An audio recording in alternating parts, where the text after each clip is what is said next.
wind was different in the north, colder, sharper. It whispered through the valleys like a voice from another world. After leaving the northern forest behind, Steve, Alex, and Endy followed the trail that curved along the foothills of the mountain range. The golden leaves of the forest faded behind them, replaced by silver snow and stone. Each step they took crunched softly underfoot, leaving small blocky footprints in the frost. Steve's arms still glowed faintly with the mark of the wood fragment, its spiral lines now etched with tiny veins of green. But the warmth it once gave was fading fast. The higher they climbed, the colder it became. By midday, clouds rolled over the peaks. Snow began to fall, slow at first, then thick and heavy. The world turned white. Alex pulled her hood tight and squinted through the storm.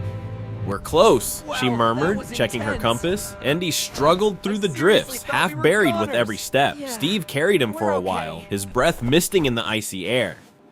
When they finally found shelter, it was a half-buried cave. Inside, frozen crystals hung from the ceiling like glittering fangs. Steve lit a small fire, but even the flames seemed afraid to grow. They huddled together for warmth. The cave echoed with the wind outside, a hollow, haunting sound that almost formed words. Endy looked up. "Is it calling?" he whispered. Steve said nothing, staring into the flickering light. He felt it too. At dawn, the storm had passed. They stepped out into a world of shimmering frost. The mountains stretched like frozen giants, each peak glowing faint blue beneath the sun.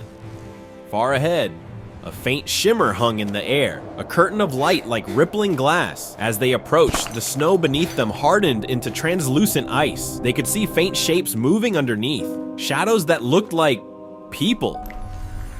Alex crouched, brushing the surface. "These aren't just reflections," she said quietly. "They're memories." The ice responded to her voice. The map is showing the avalanche that It trapped the shimmered, fragment. and for a moment they saw scenes frozen within. Villagers, forests, a great flood of light, and then silence. The images faded as quickly as they appeared. Endy trembled. Are they trapped? Steve knelt beside him. Maybe, or maybe the mountain remembers. Deeper into the range, they found something stranger still. A massive wall of ice shaped like a gate. Across its surface, runes glowed faintly, carved in patterns that resembled snowflakes. In the center, a spiral identical to Steve's mark pulsed slowly. Alex placed her hand against the gate. It was freezing cold. It feels alive. The spiral on Steve's arm began to react, faint lines of blue light spreading from it like roots under his skin. He took a deep breath and pressed his palm to the gate. A deep tone rumbled through the mountains. The ice cracked, once, twice, then opened silently, parting like water. Beyond was a vast cavern of ice, glowing from within. Giant shards jutted from the floor like crystal towers. Snowflakes hung motionless in the air, suspended as if time itself had frozen. At the center stood a towering figure, a woman made of frost and light, cloaked in flowing ice. Her eyes were silver, the Frost Keeper. She didn't move at first, only watched. Her voice came not from her mouth, but from the air, soft, calm, like the whisper of falling snow. "Why do you seek the fragment of ice?" Her words echoed through the chamber. Steve lowered his sword. "We seek the pieces of creation to restore balance. The forest sent us."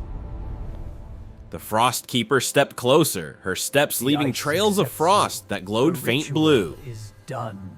"Balance is fragile," she said. "It cannot be taken. It must be understood." The ice around them shimmered. In it, reflections appeared, but not of the trio. Instead, each saw a vision of themselves. Alex, lost and afraid in a blizzard. Endy standing alone under dark skies. And Steve, breaking the world apart with light bursting from his hands. The visions faded. Alex gasped. "Was that?" Steve's voice was quiet.